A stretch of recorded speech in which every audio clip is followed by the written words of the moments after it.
Hey VQ North, what's going on? So, some of you may know me, some of you may not know me, some of you may have heard of me, some of you may have gotten in arguments with me. Anyways, my name's Cam. I rebuild transmissions.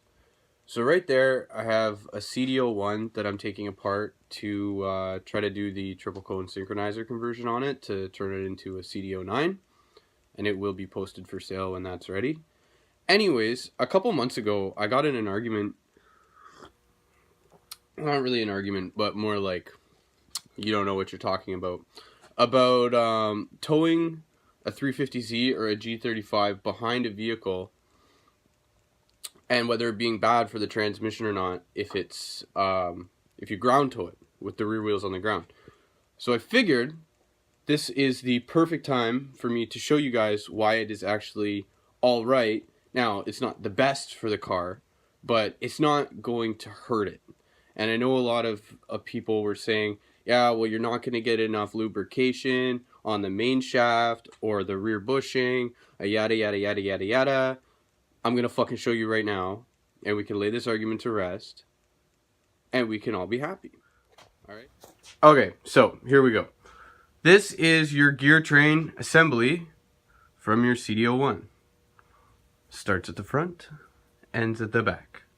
Okay, simple enough. Now, this is your output shaft. This is your counter shaft. This is your input shaft. The output shaft and the input shaft are sort of meshed together. So when you turn the output shaft, you actually have gears turning up here. Okay? The counter shaft is two pieces as well. You'll have gears turning down here. Not these. But, regardless, if you spin your output shaft, okay? You've got your fifth reverse synchro going. You've got your third, fourth synchro going. And then you have the parts of the shaft up here that hold the hub lockers for your 1, 2. And your sixth. So if you look at this, when you're going down the road and your rear wheels are turning, okay, you've got enough fluid tension that you're going to be throwing fluid all over the place. Now I put this baffle here just to show you. This baffle bolts up under here in between the two case halves, right? When you've got your bell housing up there. That little tiny hole in the center underneath your counter shaft bearing. Anyways, that's where that stud goes. So you have this, and you're now throwing fluid all over the fucking place. You're getting ample lubrication. Your input shaft is not turning, okay? Now, people are saying, well, what about the bushing for the drive shaft? Good question. Let me fucking answer it. Now, this is your extension housing with your shifter. Just get this on here with one hand. It's not as fun as it seems. Okay, good enough. It's there. So, if you look inside here, you got a little track right there. That track comes up to the front, pulls fluid down to the bushing.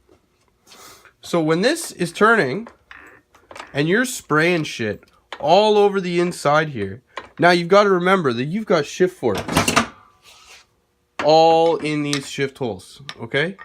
So there's so much for the fluid to cling to and drop down and lubricate that rear bushing. Essentially, when you're towing this vehicle in neutral without the engine running, it's the exact same as going down a hill and pushing your clutch in and putting it in neutral. It is not going to cause any damage to your transmission. It's not the best. Sure, I wouldn't advise to do it all the fucking time, but if you tow your vehicle, I honestly wouldn't fucking worry about it. So I hope that this video has been slightly informative for any of you guys. Sorry my English isn't too great. I just woke up.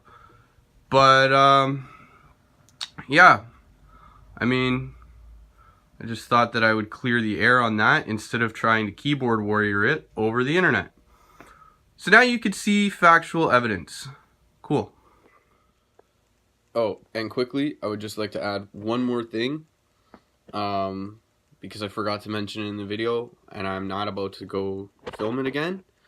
I know a couple of you guys are going to sit there and be like, yeah, well, the car's being towed at like a 10-15 degree angle, all the fluid's going to sit in the back. Yeah, centrifugal force inside the bearings.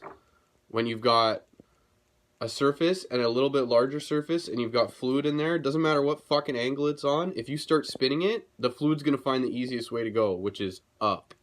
So it will lubricate. I just thought that I'd say that, because I really don't feel like arguing today.